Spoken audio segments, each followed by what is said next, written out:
তো বন্ধুরা এখন আমি রিভিউ করব জনি জাম্পার মুভিটা নিয়ে। কালকে আমি এই মুভিটা দেখে কমপ্লিট করছি। তো মুভিটা কেমন হয়েছে সেটাই আলোচনা করবো তোমাদের সাথে। তার আগে বলে দিই, তোমরা যদি এই মুভিটা দেখতে চাও জিও হটস্টারে যা দেখতে পারো। আর এই মুভিটা দেখার জন্য তোমাদেরকে কমসে কম 1 ঘন্টা 40 মিনিটের সময় দিতে লাগবে। এটা একটা অ্যাকশন ক্রাইম থ্রিলার মুভি। এই মুভির মুখ্য চরিত্রে আছে বিজয় রাজ, তানুজ বীরবানী, বিজেন্দ্র কালা, জাকির হোসেন, আরো বহুত ভালো ভালো অ্যাক্টর এই মুভিতে কাজ করছে।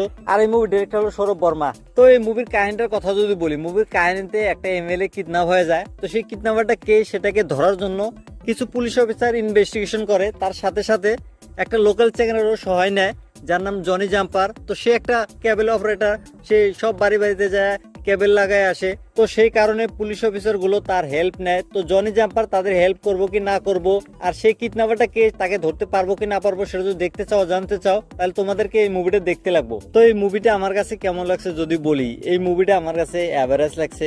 অত একটা ভালো লাগে নাই, অত একটা খারাপও লাগে নাই। মুভিটা দেখে টাইম পাস করা যায়। আর এই ধরনের কাহিনী আমরা এর আগে অনেক মুভিতেই দেখছি। মুভিতে নতুন কিছুই নাই। আর তোমরা যদি নতুন নতুন ক্রাইম থ্রিলার মুভি দেখা পছন্দ করো তাহলে তোমাদের কাছে এই মুভিটা ভালো লাগতে পারে। কাস্টের পারফরমেন্সের কথা যদি বলি, বিজয় রাজ এই মুভিতে অসাধারণ অ্যাক্টিং করে দেখাচ্ছে। তারপর তনুজ বীরবানীর কথা যদি বলি, এই মুভিতে জাম্পারের ভূমিকাতে অভিনয় করছে, তারও অ্যাক্টিং অসাধারণ ছিল।